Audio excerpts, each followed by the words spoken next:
बम्बईया भाषा से आप परिचित हैं? वही जैकी श्रॉफ वाली चिंटुकले पिंटुकले सुनने में हास्यास्पद लगती है, दिलचस्प लगती है। कह सकते हैं बच्चों जैसी भाषा है, प्राइमरी स्कूल वाली। लेकिन क्या एक प्रधानमंत्री ऐसी भाषा या ऐसे शब्दों का उपयोग कर सकता है? उस पद की गरिमा का ध्यान रखते हुए सोचिए, कल्पना कीजिए, लाल किले पर खड़े होकर भारत के प्रधानमंत्री प्राइमरी स्कूल के बच्चों की तरह भाषण कर रहे हूं और कह रहे हूं, तुझे नानी याद दिला दूंगा।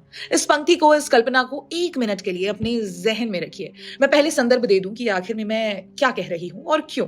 फरवरी 2026 संसद के भीतर एक बहस खड़ी की जाती है पूर्व सेना प्रमुख जनरल एम नरवणे की संस्मरण 4 स्टार ऑफ डेस्टिनी को लेकर। प्रकाशित भी नहीं हुई है, उस पर रक्षा मंत्रालय की प्रक्रिया चल रही है। लेकिन उससे शहजादे एक पंक्ति निकाल ले आते हैं, जो उचित समझो वो करो। और इस वाक्य को यह कहकर पेश किया जाता है कि प्रधानमंत्री ने जिम्मेदारी से हाथ खींच लिया, दिशा नहीं दी, फैसले से भाग गए। यहीं रुक कर जरा ठहरिए, क्योंकि ये वाक्य अस्पष्ट नहीं है, ये आधा अधूरा नहीं है। असल में ये बहुत स्पष्ट वाक्य है। बस उसे समझने के लिए प्राइमरी स्कूल की नहीं, थोड़ी पेशेवर समझ की जरूरत होती है।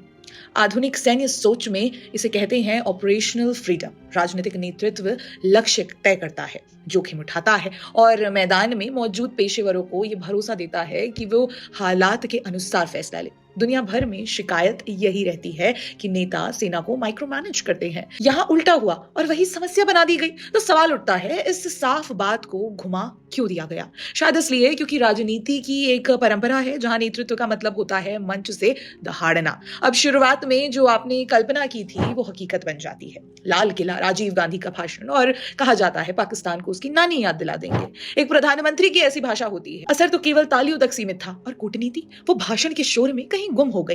राजीव गांधी की तुलना अक्सर एक स्कूली बुली से की जाती थी। कभी वो पाकिस्तान को नानी याद दिला रहे होते थे, कभी योजना आयोग को जोकरों का गिरोह कह रहे होते थे, तो कभी एक ऑर्केस्ट्रेटेड जेनोसाइड को ये कहकर जस्टिफाई कर देते थे कि जब बड़ा पेड़ गिरता है तो धरती हिलती है। आज उसी परंपरा का उत्तराधिकारी प्रधानमंत्री से ये अपेक्षा करता है कि वो कैमरों के सामने वही भाषा बोले, वही लहजा अपनाए, वही प्रतीक गढ़े, क्योंकि वो खुद यही करते हैं। कभी आलू से सोना निकाल रहे होते हैं, कभी मेक इन इंडिया की तुलना रेप इन इंडिया से कर देते हैं। क्या कहूं और, लेकिन समय बदल चुका है। आज नेतृत्व का मतलब नारे गढ़ना नहीं, बल्कि जिम्मेदारी उठाना है। इसलिए जब प्रधानमंत्री कहते हैं जो जरूरी है वो करें, तो वो खालीपन नहीं होता, वो भरोसा होता है। और शायद यही भरोसा सबसे ज्यादा असहज करता है उन लोगों को जिनकी राजनीति अब भी नानी याद दिला देंगे जैसे वाक्य पर टिकी रहती है। फैसला आप कीजिए, क्या ये अस्पष्टता थी या फिर एक अलग तरह की स्पष्टता जिसे समझने की आदत कांग्रेस के शहजादे को कभी पड़ी ही नहीं।